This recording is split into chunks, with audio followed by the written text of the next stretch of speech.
فرخه جامده قوي قوي قوي، شويه خضار كمان سوتيه ومستويين، شايفين عامل ازاي. كمان الفرخه بتاعتنا ديت انا مسويها بطريقه القمر، بقطع الدبوس قدامكم مستوي اهو. عايز اقول حاجه كمان، ان الطريقه دي سهله جدا، اي ست بيت لسه في بدايه حياتها تقدر تعمل الوصفه ديت، ولا موعين كتير ولا وجع قلب، وسهله وبسيطه وطعمها جميل جدا، لا وشكلها مشرف ومبهجه قوي قوي قوي. الفرخه بتاعتي دي يا جماعه فرخه وزنها قايم 4.5، بعد ما اتذبحت تقريبا بقت 4 200 4 يعني كده، يعني هو في رينج ال 4 كيلو اكتر كمان. بتبل الفرخه قبلها بيوم بالبصل والملح والفلفل الاسود والكاري، دي طريقتي في تتبيل اي طير، سواء بقى انا هحشيه او هحمره او هشويه. بصل ملح فلفل اسود كاري وبشره طماطم. هنعمل بقى التحبيشه بتاعه الحشو الفرخه، انا هحشيها فريك، فجبت حله وحطيت عليها معلقه من السمنه ومعلقتين بصله مفرومين ناعمين. اقلب البصله تقريبا كده والتانيه، وهنزل عليهم بمعلقه الملح عشان اصفي الميه بتاعتها، تنزل تتصفى فتتحمر معايا كويس. وكمان معلقه الفلفل الاسود. الريحه طبعا طلعت وفحفحت، الفلفل الاسود لما بيتفاعل مع البصل بتطلع ريحه كده جميله وطيبه جدا. هزود بقى التست شويه، هنزل مرقه الماجي ديت، وابتدي احمر كله مع بعضه، وبعدين معلقه ال الكاري. كده انا توابلي خلاص، مش هيبقى فيه غير تابل واحد بس هحطه لما هنزل بالفريك. دي بقى القنصه بتاعه الفرخه بتاعتي، مقطعها قطع صغيره وهحمرها تحمير كامل. تمام يا جماعه. ورشه من جوز الطيب، واللي بيعترض على جوز الطيب بلاش منها خالص، مفيش مشكله. بعد ما القوانص اتحمرت نزلت عليهم بالكبده وتقليبه، والتانيه مش جامد عشان الكبده ما تتهريش مني. هتاخد لون وخلاص كده، هنزل بقى دي كوبايه من الفريك مغسول ومنقوع ومتصفي. تمام. هقلب بقى الفريك جيد جدا بالتحبيشه بتاعت الكبد والقوانص، لحد لما يبقى الخليط كله يمتزج مع بعضه، مش هيبقى فاضل لي غير تابل واحد بحطه في الاخر، اللي هو القرفه الناعمه، سنه من القرفه الناعمه بتدي طعم الفريك كويس جدا. انا الفريك ده يا جماعه مش هسويه تسويه كامله، زي ما انتم شايفين كده انا حطيت نص كوب من المياه.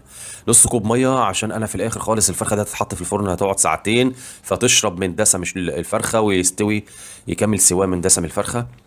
ظبطت الملح بتاعي برضو، ملح وفلفل اسمر، وهقفل بقى عليها الحل لحد لما تقريبا كده ياخد ايه، يبقى فيه عضه، يعني ربع سوا كده.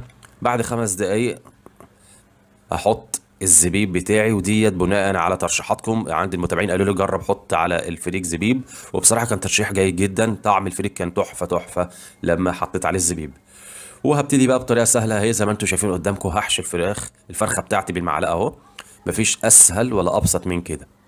عشان كده بقول الوصفه دي يا جماعه، اي بنت او ست بيت لسه في بدايه حياتها تقدر تعملها لجوزها، هتفرحه جدا، وبتبقى ناجحه بنسبه يعني تعدي ال 95% لو اتبعتي الطريقه ديت. بعد ما خلصت الفرخه وكتفتها زي ما انتم شايفين بالمنظر دوت، مش هيبقى فاضل غير الخضار بتاعي. انا ما بقيتش حد بخضار معين، اللي موجود انا حطيت جزر وحطيت كوسه وحطيت بطاطس وحطيت بصل، بس اهم حاجه نقطع الخضار تقطيع كبير. ادي الخضار قدامكم اهو، تقطيع كبير متقطع، نزلت عليهم هتبله بقى بمرقه الماجي والفلفل الاسمر ومعلقه الملح. وهنحط كمان اللهم صل على النبي ديت شويه من الزعتر، ولو في روزماري يبقى بديل الزعتر، وحبهان وقرنفل ولومي وورق اللورا. وهبتدي احط بقى المكون اللي انا جايبه، اللي هو البابريكا المدخنه. البابريكا يا جماعه بتدي طعم حلو قوي في الخضار، زي ما انتم شايفين بقى اللون جميل جدا جدا، والخضار متقطع كبير. هنا بقى البطل بتاعنا الكيس الحراري. انا جايب الكيس اللارج، بفتحه واحط فيه معلقه دقيق اعفره، وبعدين هقلب الدقيق يمين وشمال كده واطلع الدقيق اركنه. وام محمد ساعدتني هنا اهو بتدخين الفرخه، عشان الفرخه ما شاء الله تقيله يعني. وهرص الخضار رص، مفيش فيه اسهل من كده. الموضوع سهل وبسيط زي ما انتم شايفين اهوت. يعني ما فيش مواعين بقى ودربكه وسليق ووجع قلب ابدا، هي وصفه بسيطه جدا جدا، وزي ما انتم شايفين كان شكلها مشرف قوي. بعد ما حطيت الخضار بتاعي اقفل الكيس باللوك اللي بيجي مع الكيس الحراري. بس بقى هنا التريكات ايه. انا هقفل اهو، هتشوف اهو بسم الله. وانا بقفل خلي بالكوا الكيس فيه هواء، ولما يتعرض للحرارة هيطلع ضغط، هيبقى في ضغط جواه هينتفخ. انا بقفل اهو، فانا عشان ما ينفجرش مني، فلازم ادي ثقب كده بالسكينه، ثقب صغير كده بس خلاص عشان ما ينفجرش مني. وبعدين هحطه في الصينيه، هحطها في الفرن. ناخد بالنا بقى تركه مهمه جدا، انا هحط ميه. ده قعد في الفرن 4 كيلو، قعدوا في الفرن ساعتين يا جماعه. كل نص ساعه هزود ميه، كل نص ساعة ازود مية. والمية انا في البداية دي كانت مية من الحنفية، بعد كده هزود مية منين؟ مية سخنة. يبقى كل نص ساعة هحط كوباية مية سخنة. يعني أنا زودت حوالي قد إيه؟ حوالي 4 مرات مية.